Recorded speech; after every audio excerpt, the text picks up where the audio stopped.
Hello everyone, আজ আমি তোমাদের দর্শন করাবো কলকাতার খুবই কাছে অবস্থিত হাওড়ার সালাসার ধাম বা সালাসার বালাজি মন্দির। তোমরা ছুটির দিনে ঘুরে আসতেই পারো হাওড়ার এই সালাসার বালাজি মন্দিরটিতে। এই মন্দিরটিতে তোমরা কিভাবে আসবে সেটা একটু জানিয়ে রাখি। তোমরা যদি কলকাতা থেকে আসো তাহলে ধর্মতলা বা রবীন্দ্র সদন থেকে ডোমজুর যাওয়ার যে কোনো বাসে উঠে সলভ হাইরোড স্টপেজে নামতে হবে। সেইখান থেকে 10 মিনিটের হাঁটা পথে পৌঁছে যাবে পাকুড়িয়া সালাসার বালাজি মন্দিরে। আর তোমরা যদি বালি বা দক্ষিণেশ্বর হয়ে আসতে চাও তাহলে পাকুড়িয়া স্টপেজে নামতে হবে।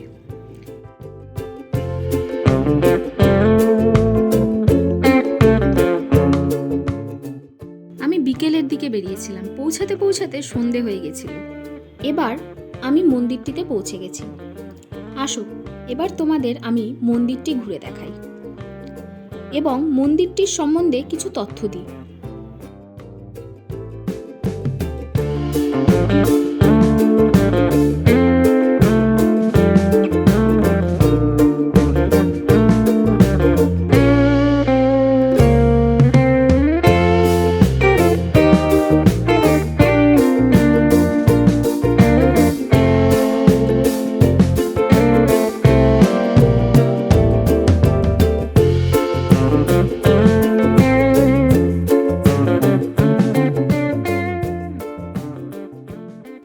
এই মন্দিরটি আসলে রাজস্থানের চুরু জেলার অন্তর্গত সালাসার শহরে অবস্থিত।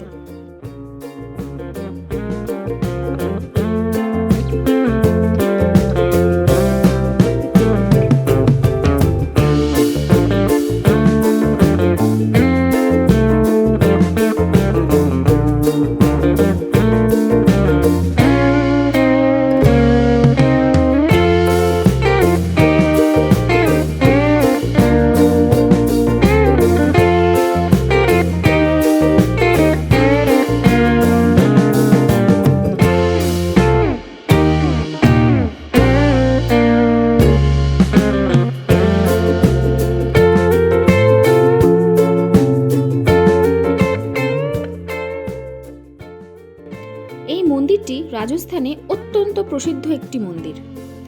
আমরা সকলেই জানি বজরংবলী হলেন ব্রহ্মচারী, তাই ওনার সমস্ত মন্দিরে পূজারীরাও ব্রহ্মচারীই হন। কিন্তু একমাত্র রাজস্থানের এই সালাসার ধামেই পূজারীরা গৃহস্থ জীবনযাপন করেন, আর একমাত্র এই মন্দিরেই বালাজি মূর্তিটি দাড়ি গোঁফ আছে। মানা হয় আপনার গৃহস্থ জীবনে যে কোনো সমস্যা, যেমন ফাইন্যান্সিয়াল সমস্যা, প্রফেশনাল সমস্যা যদি সম্মুখীন হন তাহলে সালাসার বালাজির কাছে প্রার্থনা করলে আপনার গৃহস্থ জীবনের সমস্ত সমস্যার সমাধান হতে পারে। আর এই সালাসার মন্দিরে আদলেই হাওড়ার পাকুড়িয়াতে 2018 সালে মন্দিরটি নির্মিত হয়। এখানে সালাসার বালাজি মন্দিরের মতোই বজরংবলীর হুবহু মূর্তি আছে। আর যেখানে বজরংবলী থাকবেন সেখানে শ্রীরাম অবশ্যই থাকবেন। তাই এই মন্দিরে বজরংবলীর সাথে শ্রীরাম, মাতা সীতা, লক্ষ্মণ, রাধাকৃষ্ণ এবং সিদ্ধিদাতা গণেশও পূজিত হন।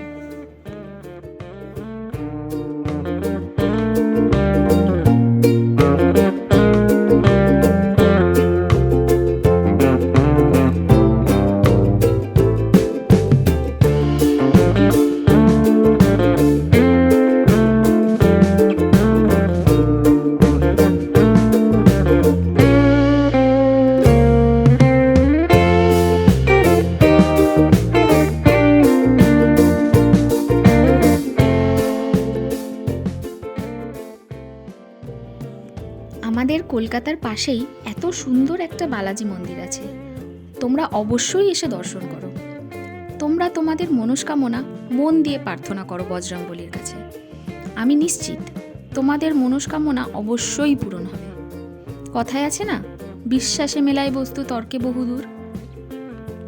আমার ভিডিওটি তোমাদের যদি ভালো লেগে থাকে তাহলে একটা লাইক করে দিও আর চ্যানেলটিকে সাবস্ক্রাইব করে দিও।